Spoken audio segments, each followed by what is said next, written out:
Hi guys, I'm from Jayalakshmi Sanskar School.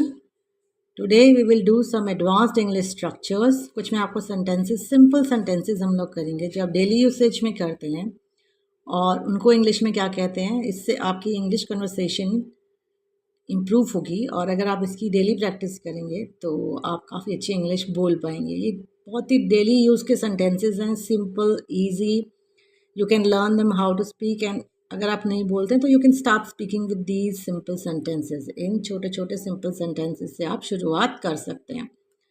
First is बहुत देर हो गई। बहुत देर हो गई, आप कहीं गए हैं और आप कहेंगे बहुत देर हो गई तो बनेगा इट इज़ गेटिंग लेट। देर हो रही है भी कह सकते हो, इट इज़ गेटिंग लेट, या देर हो गई है, इट इज़ गेटिंग लेट, बहुत देर हो रही है। Okay, it is getting late. यह अजीब है, यह अजीब है, it is weird, it is weird. Weird होता है अजीब होना, या ऑकवर्ड भी कह सकते हैं। He is behaving very awkwardly, यानी कि उसका जो बिहेवियर है, उसका जो व्यवहार है वो बहुत अजीब है, तो he is behaving awkward. He is behaving awkward. अगर कोई आपसे अजीब सा व्यवहार करता है तो आप कह सकते हैं he is behaving awkward. Okay, या हिज बिहेवियर इज़ वियर्ड, अजीब है बहुत उसका बिहेवियर। तो इस तरीके से आप बोल सकते हैं। नेक्स्ट, यह कैसे काम करता है। कुछ भी चीज़, जैसे पंखा कैसे काम करता है या ओवन कैसे काम करता है, इस तरह से आप पूछ सकते हैं। यह कैसे काम करता है, how does it work. How does it work, यह है तो हमने यहाँ पर इट लगाया। अगर कुछ नाम भी हो सकता है, यह ओवन कैसे काम करता है, तो हम लिख सकते हैं how does this oven work, ये ओवन कैसे काम करता है। How does this fan work, यह पंखा कैसे काम करता है। सपोज आप किसी के घर जाते हो, वहाँ पर आपको पंखा चलाना है बट आपको नहीं पता उसका स्विच किधर है, वो कहाँ से चलेगा, तो आप नॉर्मली उनसे पूछ सकते हैं कि how does this fan work, ये कैसे चलेगा, ये कैसे चलना शुरू होगा, ये कैसे काम करेगा। Okay, how does it work. Next is sentences, घूर क्यों रहे हो।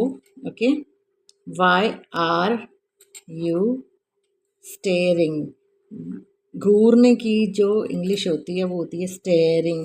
ओके, जब आप किसी को एक टक देखते रहते हैं तो उसको कहते हैं स्टेयरिंग। किसी को बड़े ही ध्यान से देखना, स्टेयर करना, घूरना। कि नेक्स्ट इज मैं नहीं मानता। कोई भी आपको बात कही जाए, आप कहो भाई मैं नहीं मानता इस बात को, तो ये तो झूठ बात लग रही है। Okay, then you can say I don't believe, मेरे को विश्वास नहीं है, मैं नहीं मानता, मैं इस बात पर विश्वास नहीं करता, आई डोंट बिलीव। कि नेक्स्ट सिंपल सेंटेंस है मिलते रहना। अगर कोई आप किसी से मिलते हैं और अगर आप उससे जो है अब अलग हो रहे हैं, लेकिन आप उसे कहना चाहते हैं कि भाई अब आगे से मिलते रहना। ओके, तो we can say keep in touch. Keep in touch यानी कि कुछ भी मैसेज के थ्रू, कॉल्स के थ्रू हमेशा जो है कांटेक्ट में एक रहना, तो keep in touch. Okay, next is उसे विदा करो। उसे विदा करो, जैसे आपके कोई दोस्त है या कोई रिलेटिव है, अगर कोई जा रहा है कहीं पर, आप उसे बाहर तक छोड़ने के लिए जाते हैं, विदा, उसे कहते हैं कि विदा करना। ओके, तो इसका इंग्लिश होता है सी हिम ऑफ। ओके, सी हिम ऑफ, सी देम ऑफ। ओके, यानी कि किसी को जो है विदा करना, एक फाइनल बाय करके आना, कि कोई जो है कहीं जा रहा है तो उसको विदा करना। तो उसका इंग्लिश होता है see him off, see her off, या see them off. Okay, I will see him off, मैं उसे विदा कर दूंगा, I will see him off. Okay, next is यह तुम्हारा वहम है। ओके, जब कोई बात सच नहीं है, हम कहते हैं कि ये बात तो सच नहीं है, सिर्फ तुम्हारी सोच है, सिर्फ तुम्हारा वहम है, तो उसके लिए आप यूज़ कर सकते हो this is your illusion. Okay, illusion, illusion होता है कोई चीज़ जो सच में होती नहीं है बट हमें लगता है कि है, तो उसे हम कहते हैं इल्यूजन। ओके, और कई बार आपको कुछ चीज़ें दिखाई देती हैं, असल में होती नहीं है लेकिन वहाँ पर आपको दिखाई देती हैं, तो वह क्या कहेंगे, हेल्यूसिनेशन। उसे हम वर्ड यूज़ करते हैं हेल्यूसिनेशन, ही इज़ हेल्यूसिनेटिंग। कोई कहीं नहीं खड़ा है लेकिन फिर भी आपको लगता है कि वहाँ पर कोई खड़ा है, तो that means is you are hallucinating. Okay, कुछ चीज़ ना होते हुए भी हमें जब दिखती है उसे हम कहते हैं हेल्यूसिनेशन। और हम जब सोचते हैं कोई चीज़ के बारे में वो नहीं है बट हम सोच लेते हैं कि वो है, तो that time we use the word illusion.